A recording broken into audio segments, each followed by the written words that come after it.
ओम नमो भगवते वासुदेवाय। दोस्तों, आज हम धरती माता की संपूर्ण कहानी और पूजा विधि को जानेंगे कि किस तरीके से हमें धरती माता की कहानी सुननी चाहिए और क्या क्या इसकी विधि है और किस तरीके से इसका उद्धापन करना है। वह संपूर्ण जानकारी मैं आज इस वीडियो के माध्यम से आप लोगों को दूंगी। अगर आपने मेरे चैनल को सब्सक्राइब नहीं किया है तो चैनल को सब्सक्राइब कर लें और कमेंट में जय श्री नारायण अवश्य लिखें। तो दोस्तों, आज मैं आप लोगों को बता रही हूँ कि किस तरीके से हमें धरती माता की कहानी सुननी है। धरती माता की कहानी सुनना हमें मकर संक्रांति से प्रारंभ करना चाहिए और इसको फिर अगली मकर संक्रांति आती है तब इसका उद्धापन किया जाता है।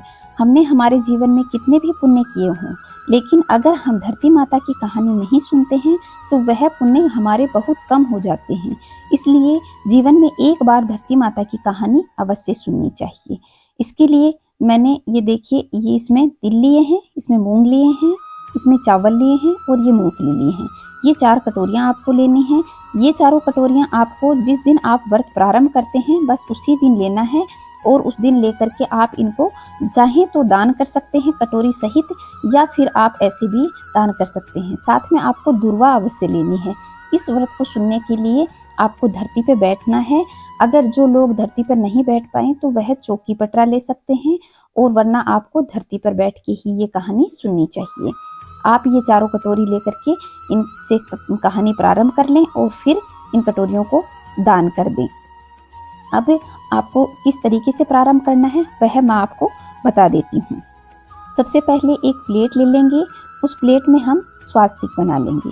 इस तरीके से आप एक स्वास्तिक बना लें और फिर हम इसके ऊपर गणेश जी को विराजमान करेंगे। तो इस तरीके से आप एक स्वास्तिक बना लें, क्योंकि किसी भी शुभ कार्य की प्रारंभ करने से हमें स्वास्तिक तो जरूर ही बनाना चाहिए और उसके साथ में ही हमें सारे कार्यों का प्रारंभ करना चाहिए।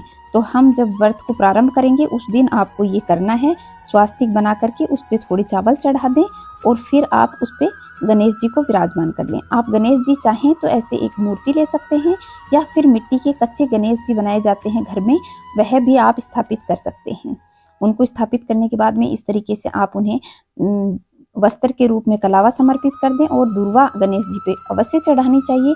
तो इसलिए आप ये दुर्वा चढ़ा दें और फिर गणेश जी को तिलक लगा दें और फिर इन्हें चावल लगा दें।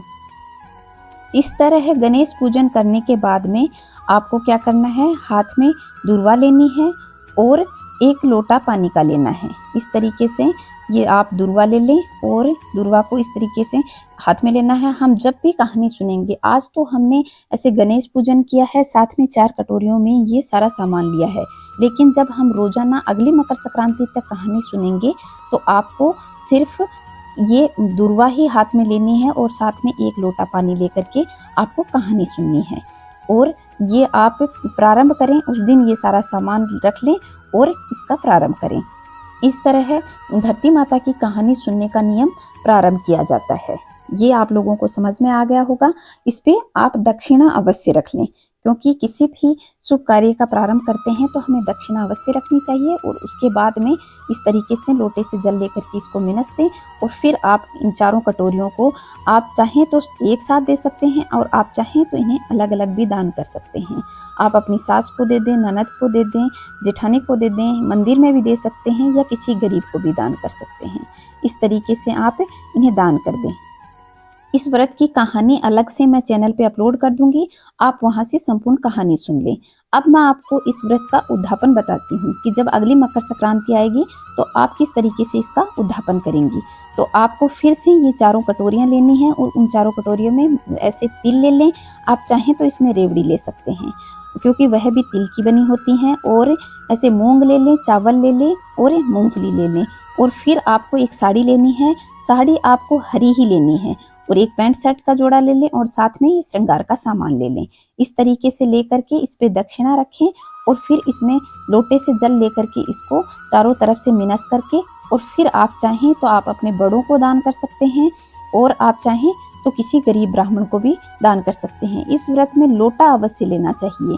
ये सारा सामान लेकर के लोटे में थोड़ी सी दुर्वा डाल लें। आप चाहें तो इसे मूंगफली का भी भर सकते हैं। इस तरीके से आप ये लें, क्योंकि हम एक लोटा लेकर के हमेशा कहानी सुनेंगे तो लोटा अवश्य ही दान करना है, साथ में श्रृंगार का सामान और साड़ी और पैंट शर्ट। और सर्दियां होती हैं तो आप चाहें तो किसी गर्म शॉल, स्वेटर, जूते, चप्पल, सॉक्स इस तरीके की चीज़ें भी दान कर सकते हैं, क्योंकि दान की कोई सीमा नहीं होती। लेकिन सिंपल तरीके से मैंने आपको बता दिया है कि किस तरीके से इस व्रत का उद्यापन करना है। कहानी हमेशा आप धरती माता पर बैठ के ही सुने, इस तरीके से आप अपने व्रत का उद्यापन कर सकते हैं। तो आप लोगों को धरती माता की ये पूजा विधि और उद्यापन विधि समझ में आ गई होगी।